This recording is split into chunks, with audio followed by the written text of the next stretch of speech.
ஓம் சாந்தி. பாபாவின் நினைவோடு 9/1/2025 முரளிக்கான கேள்வி பதில்களை பார்க்கலாம். முதல் கேள்வி, ஏமாற்று பேர் வழியான மாயை எந்த உறுதிமொழியை தகர்ப்பதற்காக முயற்சி செய்துன்னு பாபா கேட்குறாங்க. பதில், எந்த ஒரு தேகதாரியிடமும் நாங்கள் மனதை வைக்க மாட்டோம்னு நம்ம உறுதிமொழி எடுக்கணுங்கிறாங்க பாபா. ஒரு தந்தையை மட்டுமே நினைப்போம், தன்னுடைய தேகத்தையும் நினைக்க மாட்டோம்னு ஆத்மா சொல்லுது. பாபா தேகம் உட்பட அனைத்தையும் சந்நியாசம் செய்ய வைக்கிறாரு. ஆனால் மாயை இந்த உறுதிமொழியை மீற வைக்குது, தேகத்தின் மீது பற்று ஏற்படுத்தி விடுகிறது. யார் உறுதிமொழியை மீறுகிறார்களோ அவர்கள் நிறைய தண்டனையும் அடைய வேண்டியதாக இருக்குதுன்னு பாபா சொல்லியிருக்கிறாங்க. நெக்ஸ்ட்டு, எது விளக்கமாக புரிந்து கொள்ள வேண்டிய விஷயமா இருக்குதுன்னு பாபா கேட்குறாங்க. அதற்கான பதில், பக்தி மார்க்கத்தில் பக்தியின் ராஜ்யம் நடக்கிறது. ஆகவே ராவண ராஜ்யம்னு சொல்லப்படுது. அது ராமராஜ்யம், இது ராவண ராஜ்யம். ராமர் மற்றும் ராவணனை இணைக்கிறாங்க. மற்றபடி அந்த ராமரோ திரேதாயுகத்தின் ராஜாவாக இருக்கிறாரு, அவருக்கு கூற முடியாது. ராவணன் அரைக்கல்பத்தின் ராஜா, ராமர் அரைக்கல்பத்தின் ராஜான்னு சொல்ல முடியாது. இது விளக்கமாக புரிந்து கொள்ளக்கூடிய விஷயம்னு பாபா சொல்லியிருக்கிறாங்க. ஆத்மா எதை தெளிவாக கூறுகின்றதுன்னு பாபா கேட்குறாங்க. அதுக்கான பதில், சிறிய ஆத்மாவில் எவ்வளோ நடிப்பு நிச்சயிக்கப்பட்டிருக்குது, அது நடித்து கொண்டே இருக்குது. தேக உணர்வில் வந்து நடிக்கும்போது சுய தர்மத்தை மறந்து போகிறாங்க. இப்போது பாபா வந்து ஆத்ம அபிமானியாக மாத்துறாரு. ஏன்னா நாம் தூய்மையாக மாறணும் என்று ஆத்மா தான் சொல்லுது. என்னை மட்டும் நினையுங்கன்னு பாபா சொல்கிறாரு. ஓ பரமபிதா, ஓ பதித்த பாவனா, ஆத்மாக்களாகி நாங்கள் அழுக்காகிவிட்டோம், எங்களை வந்து தூய்மையாக மாற்றுங்கள்னு ஆத்மா தான் அழைக்குது. சம்ஸ்காரங்கள் அனைத்தும் ஆத்மாவில் இருக்குது. நாம் பதித்தமாகிவிட்டோம் என ஆத்மா தெளிவாக கூறுகிறது. யார் விகாரத்தில் ஈடுபடுகிறார்களோ அவர்களுக்கு பதித்தமானவர் என்று பெயர்னு பாபா ஆத்மா எதை தெளிவாக சொல்லுதுன்னு சொல்லியிருக்கிறாங்க. இது எப்படிப்பட்ட விளையாட்டாக இருக்குதுன்னு பாபா கேட்குறாங்க. அதுக்கான பதில், குழந்தைகளே, நீங்கள் தான் பூஜைக்குரிய தேவதைகள்னு பாபா புரிய வைக்கிறாரு. 84 பிறவிகள் எடுத்து நிச்சயமாக கீழே இறங்க வேண்டும். இந்த விளையாட்டு பதீதத்திலிருந்து பாவனமாகவும் பாவன நிலையிலிருந்து பதீத்தமாக மாறுவதற்கான விளையாட்டாக இருக்குதுன்னு பாபா சொல்லியிருக்கிறாங்க. எது கிடைக்கும்போது மனிதர்கள் மன்னிப்பு கேட்கிறார்கள் அப்படின்னு பாபா கேட்குறாங்க. அதுக்கான பதில், இப்போது அனைவருக்குமே கடைசி பிறவியாகும். அனைவரும் கணக்கு வழக்குகளை முடிக்க வேண்டும்னு பாபா சொல்கிறாங்க. பாபா காட்சிகள் காண்பிப்பார். பதித்தமானவர்கள் தனது விகர்மங்களின் தண்டனையை நிச்சயமாக அனுபவிக்கணும். கடைசியில் ஒரு பிறவி கொடுத்தாவது தண்டனையை வழங்குவார். மனித உடலில்தான் தண்டனையை அடைவார்கள். ஆகவே சரீரத்தை நிச்சயமாக எடுக்கணும். நாம் தண்டனை அடைந்து கொண்டிருக்கிறோம்னு ஆத்மா உணர்கின்றது.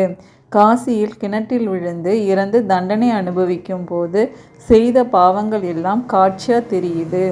அப்போது பகவானை மன்னியுங்கள், நாங்கள் மீண்டும் இவ்வாறு செய்ய மாட்டோம்னு சொல்கிறாங்க.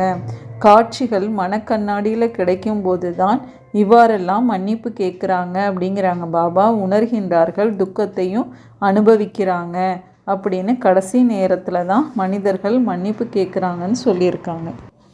நெக்ஸ்ட்டு, எதன் மீதும் பற்றுதல் வைக்கக்கூடாதுன்னு பாபா சொல்கிறது என்ன? நாம் பழைய உலகத்திலிருந்து புதிய உலகத்துக்கு செல்கிறோம் என்றால் பழைய உலகத்தின் மீது நிச்சயம் வைராக்கியம் வரணுங்கிறாங்க பாபா. இப்போது குழந்தைங்களாகிய நம்ம இதை புரிஞ்சிருக்கிறோம். இதன் மீது ஏன் பற்றுதல் வைக்கணும்னு கேட்குறாங்க. எந்த ஒரு தேகதாரியின் மீதும் பற்று வைக்கக்கூடாதுன்னு நம்ம உறுதிமொழி எடுத்துட்டீங்க அப்படின்னு சொல்லியிருக்கிறாங்க. நாம் ஒரு தந்தையை தான் நினைப்போம்னு ஆத்மா சொல்லுது.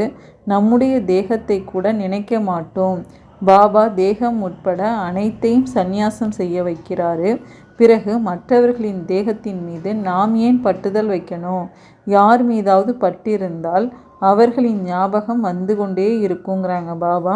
பிறகு ஈஸ்வரனின் ஞாபகம் வராதுன்னு சொல்கிறாங்க. உறுதிமொழியை மீறிட்டீங்கன்னா தண்டனைகள் நிறைய அடைய வேண்டியதாக இருக்கும், பதவியும் குறைந்து போகும். ஆகையினால எவ்வளவு முடியுமோ அவ்வளவு பாபாவை நினைக்கணும்னு பாபா எந்த தேகதாரியின் மீதும் எதன் மீதுமே பற்றுதல்லாம் எது மிகவும் கடுமையான நோயின்னு பாபா கேட்குறாங்க. அதுக்கான பதில், மாயை மிகவும் ஏமாற்றக்கூடியதாக இருக்குது. எந்த நிலையிலும் மாயாவிடமிருந்து தன்னை காப்பாற்றி கொள்ளணுங்கிறாங்க பாபா. தேக உணர்வு மிக கடுமையான நோயாக இருக்குது. இப்போது ஆத்ம உணர்வுடையவராக ஆகுங்கன்னு பாபாவும் சொல்கிறாங்க. பாபாவை நினைக்கிறோம் அப்படின்னா தேக உணர்வுங்கிற நோய் விலகிடும். முழு நாளும் தேக உணர்வில் இருக்கிறாங்க. பாபாவை மிகவும் கஷ்டப்பட்டு நினைக்கிறாங்க. பிரியதர்ஷினி வேலை செய்து கொண்டிருந்தாலும் தனது பிரியதர்ஷனை நினைத்து கொண்டிருக்கிறது மாதிரி கைகள் வேலை செய்து கொண்டிருந்தாலும் மனம் தந்தையை நினைக்கட்டும்னு பாபா சொல்கிறாங்க. இப்போது ஆத்மாக்களாகிய நம்ம பரமாத்மாவிடம் அன்பு வைக்கணும்னா அவரைத்தான் நினைக்கணும் அப்படின்னு பாபா மிகவும் கடுமையான நோய் தேக உணர்வுன்னு சொல்லியிருக்கிறாங்க. எதை நல்ல நல்ல குழந்தைகள் முழுமையாக புரிந்து கொள்றதில்லைன்னு பாபா கேட்குறாங்க. அதுக்கான பதில், ஆத்மா என்றால் என்ன, அதில் எப்படி அழிவற்ற பாகம் நிரம்பி இருக்குது. இந்த ஆழமான விஷயங்களை நல்ல நல்ல குழந்தைகள் கூட முழுமையாக புரிந்து கொள்றதே இல்லைன்னு பாபா சொல்கிறாங்க. தன்னை யதார்த்தமாக ஆத்மானு புரிந்து கொண்டு பாபாவையும் பிந்து என புரிந்து கொண்டு நினைக்கணும். அவர் ஞானக்கடல் விதை ரூபம். இவ்வாறு புரிந்து கொண்டு நினைக்க கஷ்டப்படுறாங்க. மேலோட்டமாக இல்லாமல் நுணுக்கமான புத்தியோடு வேலை செய்யணும். நாம் ஆத்மா, நம்முடைய தந்தை வந்திருக்கிறாரு. அவர் விதை ரூபம், ஞானக்கடல், நமக்கு ஞானம் சொல்லி கொண்டிருக்கிறாரு. சிறிய ஆத்மாவாகிய நான் தான் தாரணை செய்யணும். ஆத்மா மற்றும் பரமாத்மா என மேலோட்டமாக நிறைய பேர் சொல்லிடுறாங்க. ஆனால் யதார்த்தமாக புத்தியில் புரிந்து கொள்றதே இல்லைன்னு பாபா சொல்லி புரிய வைக்கிறாங்க. நெக்ஸ்ட்டு, குழந்தைகள் சாட்டில் எதை உண்மையாக கூறுவதில்லை, முரளி வகுப்பு நடத்துபவர்களும் எப்படி உள்ளார்கள் அப்படின்னு பாபா கேட்குறாங்க. அதுக்கான பதில், நாம் எவ்வாறு நினைக்கிறோம்னு சிலர் உண்மையை சொல்கிறதே இல்லை. சாட்டை அனுப்புகிறாங்க, ஆனால் தன்னை பிந்துன்னு புரிந்து கொண்டு தந்தையும் பிந்து ரூபத்தில் நினைக்கிறேன்னு எழுதுறதில்ல. உண்மையாக முழுவதும் எழுதுவதே இல்லை. மிக நன்றாக முரளி வகுப்பு நடத்துகிறவங்க கூட யோகா மிக குறைவாகவே செய்கிறாங்க. தேக உணர்வு நிறைய இருக்குது. இந்த குப்த விஷயங்கள் முழுமையாக புரிந்து கொள்றதே இல்லை, நினைப்பதும் இல்லை. நினைவினால்தான் தூய்மையாக முடியும். முதலில் கர்மாத்தீத்த நிலையை அடையணும் அப்படின்னு பாபா கேட்குறாங்க. அவர்களே உயர்ந்த பதவியும் அடைவாங்க. அதனால் முரளி வாசிக்கக்கூடியவங்களும் நிறைய பேர் இருக்கிறாங்க. ஆனால் யோகத்தில் இருக்க முடிகிறதில்லைன்னு பாபா சொல்லி புரிய எதையும் புரிந்து கொள்வதில்லைன்னு பாபா சொல்லியிருக்கிறது என்ன? பதில், லக்ஷ்மி நாராயணன், விஷ்ணு போன்றோர் யார்? இதை யாருமே புரிந்து கொள்றதே இல்லைங்கிறாங்க பாபா. மகாலட்சுமி பூஜை செய்கிறாங்க, லக்ஷ்மி வருவாள்னு நினைக்கிறாங்க. இப்போது லக்ஷ்மிக்கு செல்வம் எங்கிருந்து வரும்? 4 புஜங்களை உடையவர், 8 புஜங்களை உடையவர்னு எத்தனை படங்களை உருவாக்கி இருக்கிறாங்க. எதையுமே மனிதர்கள் புரிந்து கொள்றதே இல்லைங்கிறாங்க பாபா. 8 10 கைகள் உடைய மனிதர்கள் இருப்பதில்லை. யாருக்கு என்ன தோன்றியதோ அதை செய்திருக்கிறாங்க. அவ்வளவுதான் நடந்துகிட்ருக்குங்கிறாங்க பாபா. அனுமாரின் பூஜை செய்யுங்க நீ யாரோ வழியில் சொன்னாங்க, அவ்வளவுதான், உடனே அதன்படி நடக்கிறாங்க. சஞ்சீவினி மூலிகை எடுத்து வந்தார்னு சொல்கிறாங்க. அதன் பொருளை குழந்தைங்களாகி நம்ம தான் புரிஞ்சிருக்கிறோங்கிற பாபா. சஞ்சீவினி மூலிகைங்கிறது மன்மனோபவ மந்திரம்னு பாபா சொல்லி புரிய நெக்ஸ்ட்டு, சாஸ்திரங்களை ஏற்றுக்கொள்கிறீர்களா என மனிதர்கள் கேட்டால் அதற்கு பதில் எவ்வாறு கூறணும்னு பாபா கேட்குறாங்க. அதுக்கான பதில், நீங்கள் சாஸ்திரங்களை ஏற்றுக்கொள்கிறீங்களான்னு மனிதர்கள் ஒருவேளை கேட்டாங்கன்னா, ஆமாம், அனைத்தும் பக்தி மார்க்கத்தினுடையதுன்னு சொல்லுங்கள். இப்போது நாங்கள் ஞான வழியில் சென்று கொண்டிருக்கிறோம். ஞானத்தை கொடுக்கக்கூடியவர் ஞானக்கடல் ஒரே ஒரு தந்தை தான். இதற்கு ஆத்மீக ஞானம் அப்படின்னு ஆன்மீக ஞானம்னு சொல்லுங்கள் அப்படிங்கிறாங்க பாபா. பரமாத்மா ஆத்மாவுக்கு ஞானம் கொடுக்குறாருன்னு சொல்லி புரிய வைங்கங்கிறாங்க. நெக்ஸ்ட்டு, எந்த சமயத்தில் நம்ம வரதானம் எடுத்து தானம் கொடுக்கணும் அப்படின்னு பாபா கேட்குறாங்க.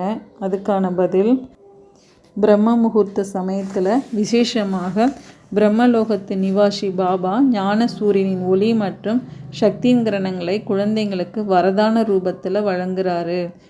கூடவே பிரம்ம பாபா பாக்கிய விதாதாவின் ரூபத்தில் பாக்கியங்கிற அமிர்தத்தை பகிர்ந்தளிக்கிறாரு. புத்திங்கிற கலசம் வெறும் அந்த அமிர்தத்தை தாரணை செய்ய தகுதியாக இருக்கணும். எந்த விதமான தடை மற்றும் சோதனைகளும் இருக்காது. அப்போது முழு நாளிற்கான உயர்ந்த ஸ்திதி மற்றும் செயல்களின் முகூர்த்தத்தை ஏற்படுத்தி கொள்ள முடியும். ஏனெனில் அமிர்த வேளையின் சூழ்நிலை தான் விருத்தியை மாற்றக்கூடியது. ஆகையினால இந்த சமயம் வரதானம் எடுத்து தானம் கொடுங்கள், அதாவது வரதானி மற்றும் மகாதானியா ஆகுங்கள்னு பாபா சொல்லியிருக்கிறாங்க. தேங்க்யூ பாபா. ஓம் சாந்தி.